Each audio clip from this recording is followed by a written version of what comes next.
बात करते हैं जी पावर की, यानी कि जो ताकत है वो इंटरनेशनल रिलेशंस के अंदर या जो बैनुल अक़वामी ताल्लुकात हैं उन बैनुल अक़वामी ताल्लुकात के अंदर पावर का क्या मतलब है। तो सिंपली हम क्या कहेंगे कि पावर क्या है इंटरनेशनल रिलेशंस के अंदर। एक मुल्क के पास जो पावर है, ठीक है, वो ये है कि वो दूसरे मुल्क को इन्फ्लुएंस कर सके, उसके ऊपर यानी असरअंदाज हो सके। किसी दूसरे के ऊपर असरअंदाज होना यही पावर है। यानी एक साइड पे एक शख्स है, अगर वो जो है वो पावरफुल है और दूसरी साइड पे एक शख्स है जो कि कम पावरफुल है, तो उसका मतलब ये जो ज्यादा पावरफुल है ये दूसरे के ऊपर नेचुरली असरअंदाज होगा। चाहे ये इसको ऐसा नहीं है कि जब लड़ाई झगड़ा होगा तब भी असरअंदाज होगा, वैसे भी जो है साइकोलॉजिकली, जिसे हम कहते हैं साइकोलॉजिकली, इसका असर होगा और ये इसके ऊपर असरअंदाज होगा। इसी तरह से जब दो लोग बिल्कुल बराबर हैं देखने में, तो उनका फैसला कैसे होगा कि जब तक वो एक दूसरे के साथ लड़ेंगे नहीं और किसी एक को शिकस्त नहीं होगी, तब तक फैसला नहीं हो सकता कि भाई पावर किसके पास है। लेकिन जो जीतेगा इसका मतलब उसी से पावर जो है वो बिलोंग करेगी और वही पावरफुल होगा। और फिर वो क्या करेगा, फिर वो नेचुरली दूसरे शख्स को जो हारा हुआ है उसके ऊपर इन्फ्लुएंस करेगा, उसके ऊपर अपना असर छोड़ेगा। उससे कोई बात मनवानी है या उसे कुछ कहना है, उसे डरा के रखना है, ठीक है। तो इसका मतलब क्या है कि पावरफुल एक्चुअली में इन्फ्लुएंस करने की जो एबिलिटी है उसी को कहा जाता है। इंटरनेशनल रिलेशंस के अंदर जो स्टेट हैं, जैसे मैं बार बार कहता हूं कि स्टेट ही जो है वो बेसिक एंटिटी है। सबसे बेसिक जो चीज है वो रियासत ही होती है, ठीक है। कि रिलेशंस किस में है, इंटरनेशनली एक जो सिस्टम डेवलप हो रहा है उसके अंदर रियासत ही सबसे इंपॉर्टेंट है। ऐसा ही है, तो रियासत इंपॉर्टेंट है, तो इसका मतलब यह है कि जो रियासत की पावर है वो क्या होगी, नेशनल पावर। तो नेशनल पावर का मतलब यह है कि इन्फ्लुएंस करना किसी दूसरी स्टेट को। अब अगर यहां पे एक स्टेट ए है, ठीक है, वो पावरफुल है, उसके पास हर तरह से रिसोर्सेज मौजूद हैं, वो हम देखेंगे यहां पे कि एलिमेंट्स क्या हैं पावर के, और वो अगर इन्फ्लुएंस कर रही है स्टेट बी को, तो ये जो स्टेट ए ने इन्फ्लुएंस किया स्टेट बी को, चाहे साइकोलॉजिकली किया, वॉर के थ्रू किया या किसी भी थ्रू किया, बहुत सी टेक्टिक्स हैं, तो उनके थ्रू अगर किया तो वो क्या होगा, जो स्टेट ए है वो ताकतवर होगी एक्चुअली में, क्योंकि वो इन्फ्लुएंस कर पा रही है दूसरे को। और यही इंटरनेशनल सिस्टम के अंदर हो रहा है कि वो तमाम ममालिक जो असरअंदाज हो रहे हैं वो दूसरे ममालिक के ऊपर, जो कम पावरफुल है उनके ऊपर असरअंदाज होते हैं, अपनी पॉलिसीज इंप्लीमेंट करते हैं, अपना फायदा उनसे हासिल करते हैं, जबकि उनका हर तरह से एक्सप्लॉयटेशन होती है, उनका नुकसान होता है। अब अगर पावर की हम बात करें तो फिर यहां पे एक कॉन्सेप्ट आता है सॉफ्ट पावर का वर्सेस हार्ड पावर का इंटरनेशनल रिलेशंस के अंदर। यानी बैनुल-अक़वामी ताल्लुकात में एक साइड पे एक सॉफ्ट पावर है, नर्म पावर जिसे हम कहते हैं, और दूसरी साइड पे हार्ड पावर है। सॉफ्ट पावर का मतलब यह है कि बिना जंग किए आप अपनी बात जो है, बिना लड़े झगड़े, साइकोलॉजिकली आप अपनी बात जब मनवाते हैं और दूसरे को बताते हैं कि आप पावरफुल हैं, तो उसको इंटरनेशनली कहा जाता है सॉफ्ट पावर। बिल्कुल वैसे ही जैसे कि यूनाइटेड स्टेट्स यानी अमेरिका जो है, अब दुनिया में पहले जंगें करता रहा, अब दुनिया को यह पता है कि वो सुपर पावर है। अब सुपर पावर है तो उसका मतलब उसके पास हर तरह के रिसोर्सेज मौजूद हैं, एबिलिटीज मौजूद हैं दूसरों को इन्फ्लुएंस करने की। इसलिए अब वो सॉफ्ट पावर को एंजॉय कर रहा है कि सॉफ्ट पावर उसको जो भी बात मनवानी है वो डिप्लोमेटिक वे में जाके मनवा लेगा, उसको जंग करने की जरूरत नहीं, क्योंकि वो ऑलरेडी जो है वो जंग करके बता चुका। क्यों? क्योंकि पावर का जो यूज होता है वो पावर शो के लिए होता है। कि पावर कैसे शो की जाती है, पावर को यूज करके। तो अमेरिका ने क्या किया, ठीक है जी, अगर हम बात करते हैं अमेरिका ने क्या किया, अमेरिका ने जंगें की। जैसे कि अफगानिस्तान के अंदर अभी हमने देखा, गो कि उसे शिकस्त जरूर हुई लेकिन 20 साल उसने यहां पे गुजारे। इराक के अंदर हम देखते हैं उसने क्या किया, इसी तरह से ईरान के साथ अब वो सॉफ्ट पावर को एंजॉय कर रहा है।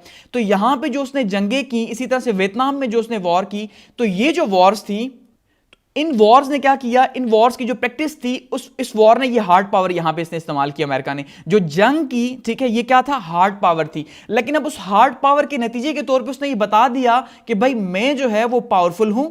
तो इसका मतलब ये है दुनिया मान गई कि वो पावरफुल है, क्योंकि उसने बता दिया, खुद प्रैक्टिकली दिखा दिया।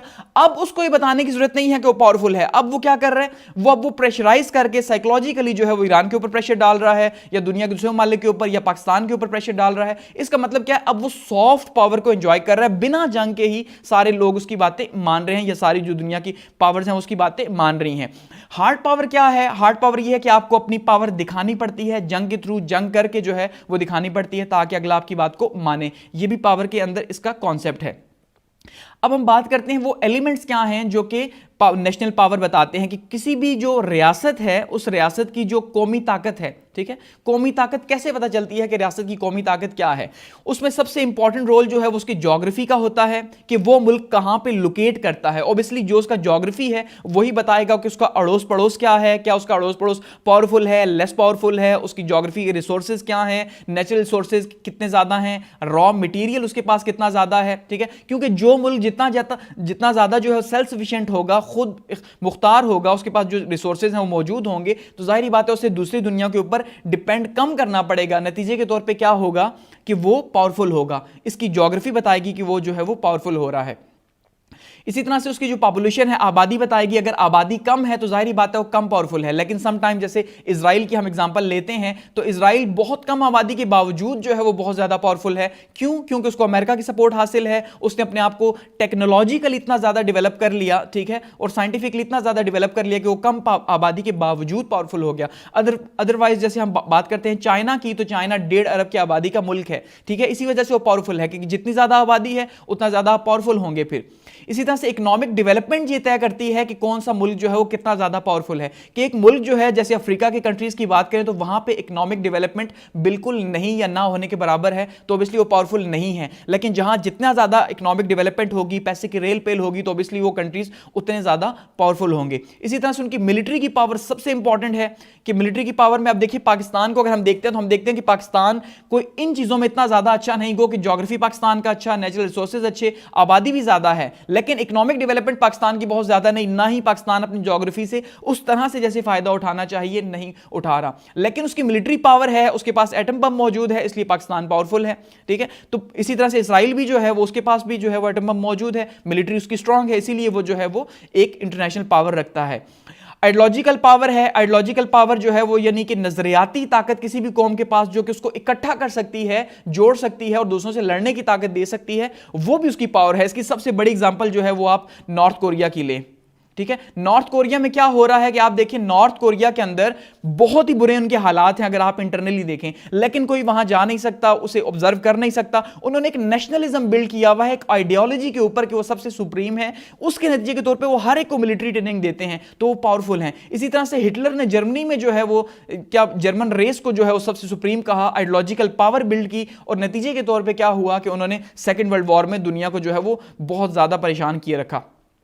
लीडरशिप जो है वो बहुत ज्यादा इंपॉर्टेंट है कि जो लीडरशिप जितनी ज्यादा इन्फ्लुएंस करेगी वो मुल्क भी उतना ज्यादा पावरफुल जो है वो होगा, क्योंकि लीडरशिप ही आपके मुल्क का इमेज है, ठीक है। अगर आपकी लीडरशिप जो है वो जबरदस्त किस्म की लीडरशिप है तो जाहिर बात है, जब जैसे अगर हिटलर की बात करें तो एक सख्त किस्म की लीडरशिप थी और एक टफ लीडर था, तो दुनिया को उसने जो है वो मुश्किल में डाल ही रखा। इसी तरह से आज अगर हम बात करते हैं इंडिया की या पाकिस्तान की, तो यहां की लीडरशिप जो है ये अपने आप को दिखा रही है कि ये पावरफुल है। स्टेट स्ट्रक्चर की बात करते हैं कि जो मुल्क है उसका स्ट्रक्चर क्या है, क्या वहां पे डेमोक्रेसी है, ठीक है। डेमोक्रेसी है तो उसकी पावर कुछ और तरह से होगी, अगर वहां पे जो है वो डिक्टेटरशिप है तो उसकी पावर कुछ और तरह से होगी। जाहिर बात है अगर आर्मी गवर्नमेंट कर रही है, रूल कर रही है, तो वो जैसे नॉर्थ कोरिया में जैसे बताया कि उसकी पावर फिर कुछ और तरह से काउंट होगी। इसी तरह से अगर वहां पे जो भी गवर्नमेंट का स्ट्रक्चर है वो बहुत ज्यादा इंपॉर्टेंट है उसकी पावर के लिए।